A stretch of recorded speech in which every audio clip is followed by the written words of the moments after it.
everyone, and welcome to my review of Star Trek V, The Final Frontier. So, Star Trek V.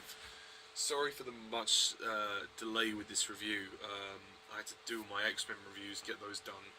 Life became very busy, as per usual.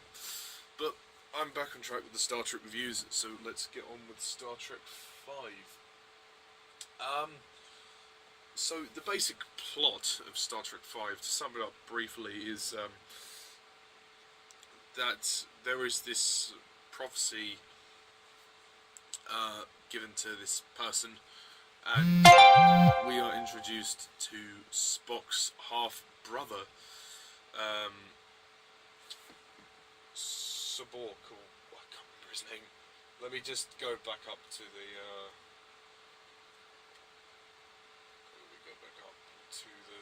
right page. Sorry, I can't believe I've forgotten his name.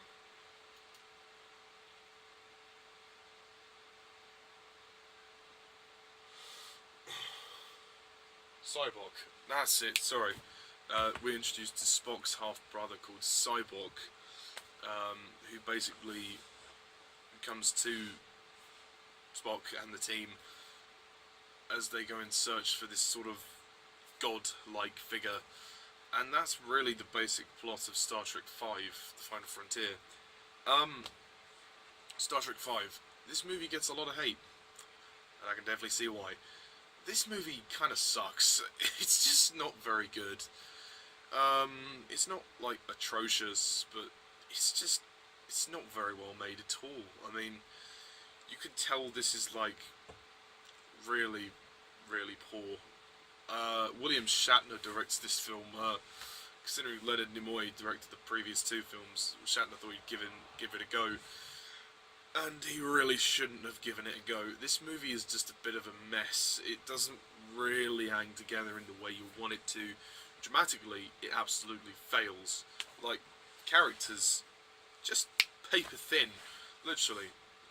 Kirk gets no character development here whatsoever, and Shatner directing, you think they'd actually give him, that he'd give himself a lot more to do as Kirk, but no. As Kirk here in this film, he's just really flat. Like, this is his weakest performance.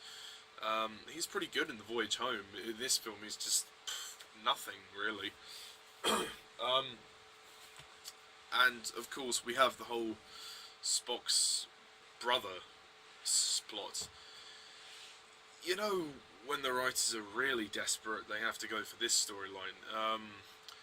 Not enough, you know, if you're going to do the whole brothers thing, then actually make some meat out of it. They didn't make anything out of the relationship between the brothers. Like, they said, okay, he's your brother. Fair enough, he's your half-brother, you know, and then they just got on with the story. It's like, hang on, we're not actually going to take some time. You know, I mean, Kirk is the only one that says, hang on, you know, when were you going to tell us he was your brother, you know? That is the only kind of reflection on that moment that we get. The rest of it, you know, nothing. I would have liked to have seen a bit more engagement with that, even though it's kind of a cliched storyline, with being kind of a soap opera-esque storyline. It's just ridiculous, the whole brother thing. It just doesn't work. Like, it's just completely added on.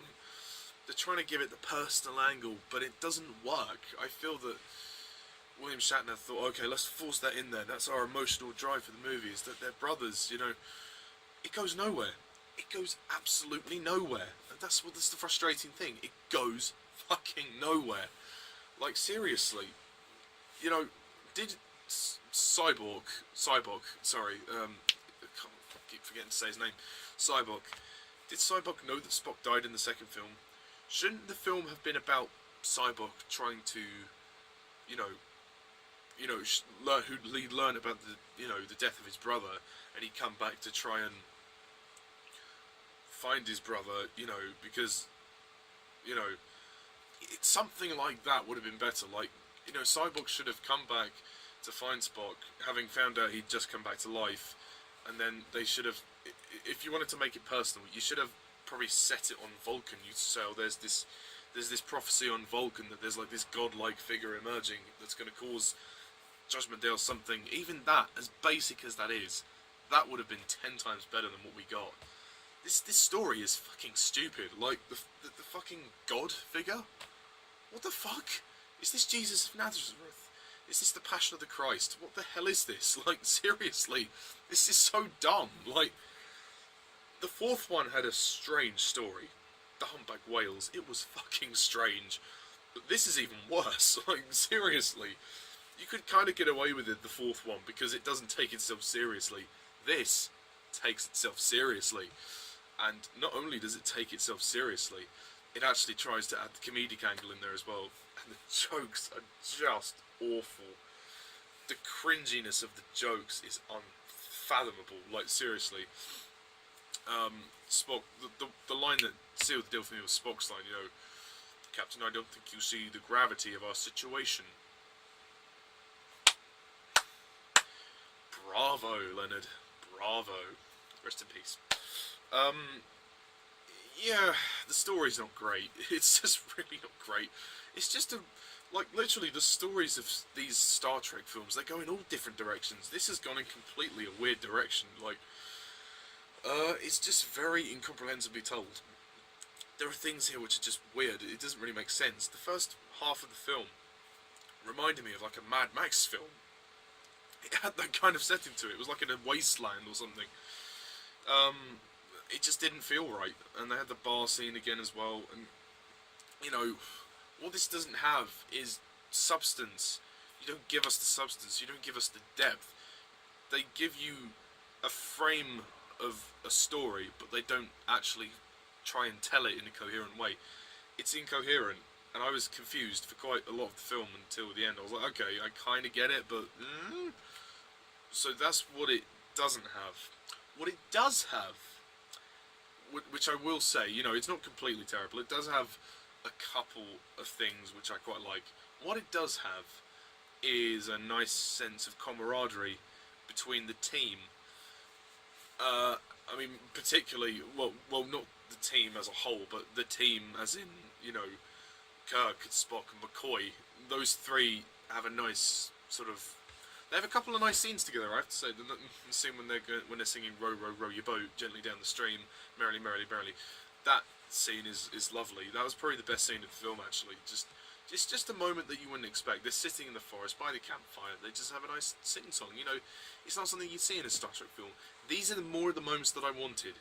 These are more of the moments that I wanted. I wanted the writers to just take a moment, think about it. I wanted Shatner to take a moment, think about it, and say, we need more of these moments. You need to develop this far in. You're 5 films in.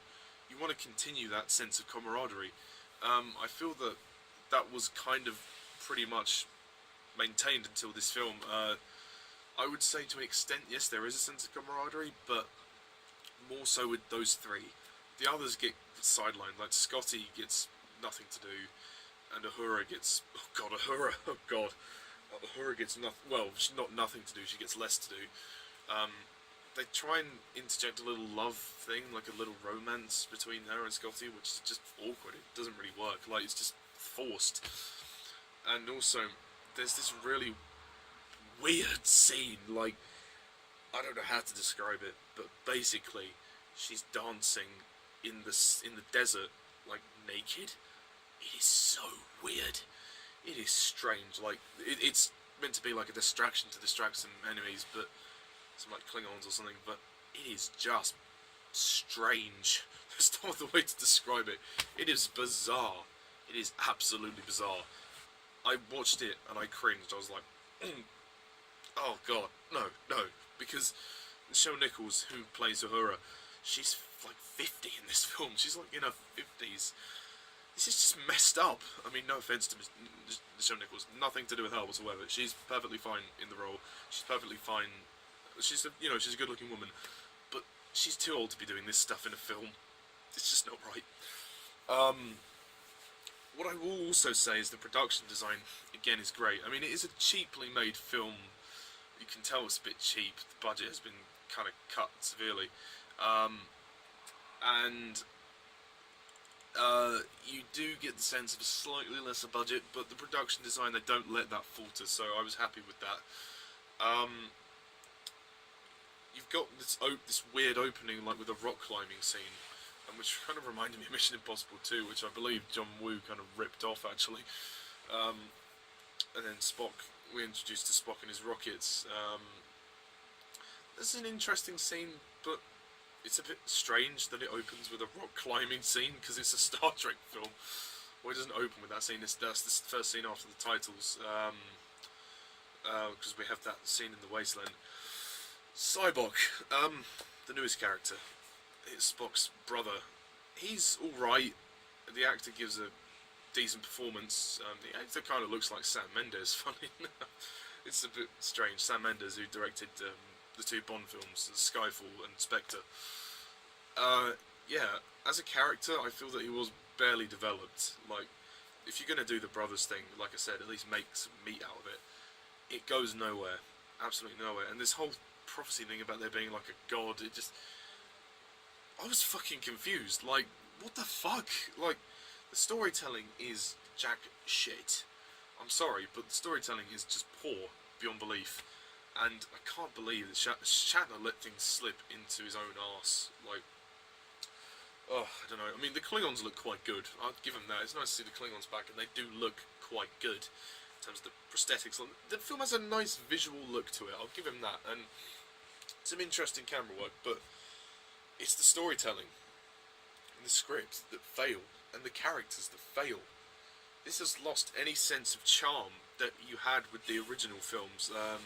Not so much the third one, but any sense of charm that you had with the first one, the fourth one, and yes, the second one I suppose as well, even though the second one was kind of a darker story. The third one was even darker. This is a bit of like, this is taking itself seriously, but it's throwing in some false comedy as well, and it just doesn't mix well together. Oh God. Also, the music score is nice by Jerry Goldsmith. I mean, they bring back the original theme from the motion picture, which I love, which I think they should have kept it maybe for some of the other films. It's great to hear it back here. That's fantastic. The actual score itself is really good, and it fits well with the film. It did definitely pace it a lot better. And there's a couple of good action sequences. They're good. The climax is odd. I don't get it. Like, when they see the godlike figure, like, I was very confused. Literally, I was very confused. I sat there going, huh? I mean, this is the first time I've seen this film, so, you know, I'll probably end up watching it again, you know, if I ever do a Star Trek marathon. It's just very mediocre. It's pretty terrible, to be honest. I mean, there's not much going for it. Yeah, Star Trek V is a bit of a disappointment, which is a shame. I mean, out of the ones I've seen, it's probably the weakest so far, but I can't comment on the others because I haven't seen them. I've seen 1 to 5 and then the reboot films. I've yet to see Star Trek Beyond, obviously. There's not much else to say about it, really. It's 1 hour 45 minutes. But it fucking drags. This movie's a fucking drag. Like, seriously. Like, you have sections, like the middle section of the movie, beyond the hour mark to the hour and a half mark, you have constant just talking, walking and talking, going into rooms, coming out of rooms, talking and walking. Literally, it was like that. You know, you feel like, come on, fucking get moving. Get your asses in gear. There's a quite interesting scene when Bones sees his father, like, on his deathbed. Again, very confusing. I didn't quite get that, but it was quite an interesting scene. And the actor does a good job acting in that scene. But apart from that, during that section, there's nothing going on. Like, you could have maybe shortened this film by 15 minutes. I'm not saying it was too long, but the pace of it, or at least pace it better, you know, because it didn't feel long, but it just felt like nothing happened. This film is uneventful. Nothing really happens, which is a big boo-boo of this film. But yeah, overall, I've got nothing else to say. I got nothing. This movie sucks. It's just not great. And it's very strange. This strange. I thought the fourth one was strange, but this one is just weird. So I'm gonna, because there's a few things that I quite like. I'm gonna rate Star Trek V 4 out of 10.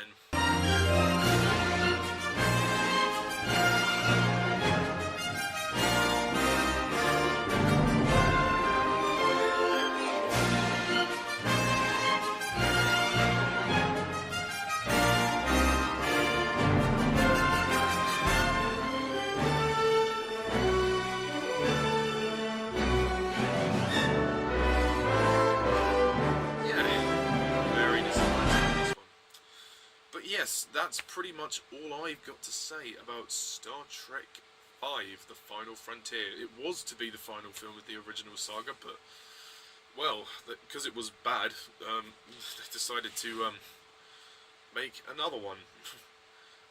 So next time I'll be reviewing Star Trek VI, The Undiscovered Country, which is the sixth and final film for the original crew, so that'll be an interesting end. We'll see how where that takes us, but I'll do for now, Star Trek fans, so thank you all for watching, and I'm Mr. Todd. See ya.